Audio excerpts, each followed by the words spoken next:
Hello class 10 students, welcome to Learning Biology by Stuti Tiwari and I am your Stuti ma'am. बच्चों कैसे हैं आप सब? How are you all? So as आप लोगों की डिमांड्स ऑलवेज रहती है इम्पॉर्टेंट क्वेश्चंस की, so here I am with the another new video of chapter number 9 that is heredity and evolution।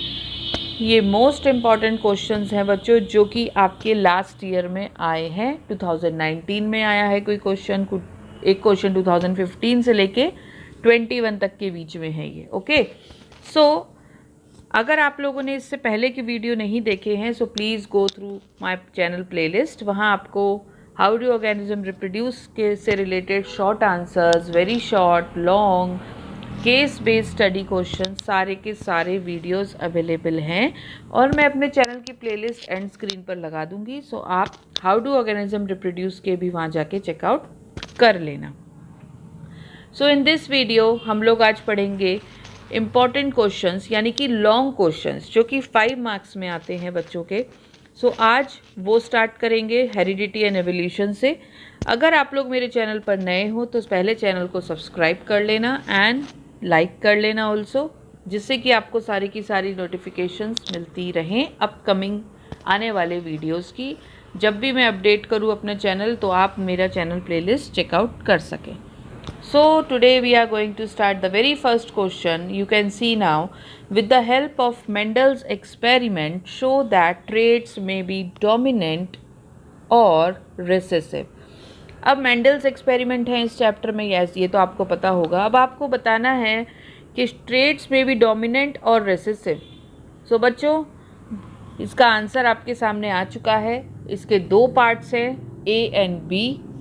A question में आपको बताना है कि मेंडल एक्सपेरिमेंट्स के द्वारा आपको शो करना है whether the traits are dominant और recessive.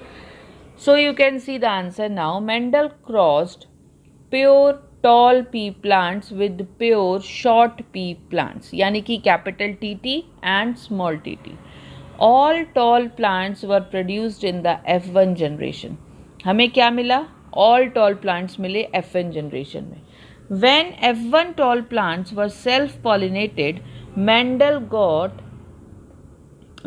got both tall and short plants in the ratio of 3:1. 3:1 का रेशो यानी कि 75% tall and 25% short. So this clearly indicates that the tall character is dominant over the short character, which although present would not be expressed in F1 generation. So we got 3:1 ratio, so answer is dominant. So all the traits show may be dominant और recessive में से आएगा dominant वाला answer. अब इसका B part देख लेते हैं बच्चों। The sex of the new born child is a matter of chance and none of the parents may be considered responsible for it. Justify this statement with the help of flow chart showing sex determination in human beings. अब आपको through flow chart ये बताना है। Okay, so parents के या तो 2 ही character develop हो सकते हैं, मेल या फीमेल। तो मेल होता है तो XY होता है, फीमेल होता है तो XX होता है। अब हमने फ्लो चार्ट्स के ज़रिए दिखाया है, as you can see gametes XY XX जब क्रॉस होंगे तो क्या बनेगा? XX यानी गर्ल, XY यानी कि बॉय। तो hence sex determination is purely a matter of chance, may be girl may be boy. It's a full purely a matter of chance. This is the answer. You have to show the diagram, flow chart. Okay, next long question है बच्चों जो कि है question number 2। What are dominant and recessive traits? ये भी 2 parts में divide है। आपको पहले बताना है डोमिनेंट ट्रेट क्या होता है और रेसेसिव ट्रेट क्या होता है। Dominant trait, the trait which express itself in F1 generation after crossing contrasting opposite traits is known as dominant character. ये भी हम पढ़ चुके हैं जस्ट अबव क्वेश्चन नंबर 1 में। डोंट वरी, पहले आप लोग समझते जाइए जिससे कि आपको क्लियर नॉलेज हो जाए। जब आप लोग समझेंगे ही नहीं तो आप लोग लिखेंगे क्या बेटा लॉन्ग आंसर्स में। इस बार सब्जेक्टिव क्वेश्चंस हैं, लिखना है, सो बेटर है आप लोग पहले समझ लीजिए। रेसेसिव ट्रेट में क्या है? The trait which is not expressed in F1 generation after crossing contrasting opposite trait, this is called recessive. Now इसका छोटा सा एक और चीज़ पूछी गई है, is it possible that a trait is inherited but may not be expressed in the next generation? So answer है yes. Why? Give a suitable example to justify this statement. Again हमको tall और dwarf को cross कराना है. Cross कराने के बाद आप देख रहे हैं as you can see capital T T and small T T को जब क्रॉस कराया तो F1 जनरेशन में हमको small T and capital T मिला, जो कि सारे के सारे कैरेक्टर्स 3:1 के रेशो में मिले थे, ऑल टॉल. अब हमने कैपिटल टी और small T and capital T and small T को अगेन क्रॉस कराया तो F2 जनरेशन में बच्चों हमें T T T T capital वाला ज़्यादा मिल रहा है and small T T dwarf यानी शॉर्ट कैरेक्टर कम मिल रहा है. सो आपको ऐसे ही लिखना है बच्चों. 3:1 का रेशो दिखाना है. F1 जनरेशन में all tall plants and F2 generation में आपको 3:1 यानी 75% tall and 25% short. Okay, now the next question is question number 3. Sexual reproduction give rise to more valuable variation than asexual reproduction. Justify this statement and explain how the valuable variation affect the evolution of those organisms that reproduce sexually. Again, 2 parts में divide है, 2019 में आया है. सो इसका answer आप देख रहे हैं. Because in sexual reproduction 2 different individuals are involved, where is in asexual reproduction only 1 single individual is involved. मतलब कि सीधा आंसर है कि जब सेक्सुअल रिप्रोडक्शन होगा तो 2 पेरेंट्स इन्वॉल्व होंगे, और अगर एसेक्सुअल मोड है, एसेक्सुअल रिप्रोडक्शन है, only 1 single parent is involve. इसी क्वेश्चन में पूछा गया है justify this statement, explain how the variable variation effect the evolution of those organisms that reproduce sexually. So explanation है कि बच्चों DNA कॉपिंग is not absolutely accurate, क्योंकि इसमें वेरिएशन हो सकता है और होता भी है. Accumulation of favourable variation results in greater diversity and origin of new species. Therefore, sexual reproduction is a basis for evolution. Now the second part है B. Does genetic combination of mothers play a significant role in determining the sex of a newborn? Give reasons to justify your answer. So बच्चों इसका answer सीधे no है, because इसके 2 regions लिखे हुए हैं. क्योंकि ये 5 मार्क्स का क्वेश्चन है तो आप देख सकते हैं हाफ उधर, हाफ उधर, हाफ उधर, हाफ उधर. तो बी वाला आपका 2 मार्क्स का है और ऊपर वाला 3 मार्क्स का है. तो 3 + 2 5 करके आपका टोटल है. In female, sex chromosomes are present as a perfect pair, that is XX chromosomes. In males, ये mismatched होता है XY chromosomes. Next है the sex of the child depends on the type of chromosomes contributed by the father. The mother can only passes the X chromosome, but if a child receives X chromosome from father, also a girl is born. अगर child receive करता है Y chromosome from father तो boy born होता है. So this is the sex determination, जो कि ऐसे चलता है प्रोसीजर. आप देख रहे हैं गर्ल होने पे क्या एंड बॉय होने पे क्या. Next question is question number 4. What is variation? How is variation created in population? How does the creation of variation in a species promote survival? अब ए वाले में आपसे 3 क्वेश्चन पूछे गए हैं बच्चों. 3 क्वेश्चन पूछे गए हैं तो ध्यान से देखिएगा. What is variation? Occurrence of differences between organism is called variation.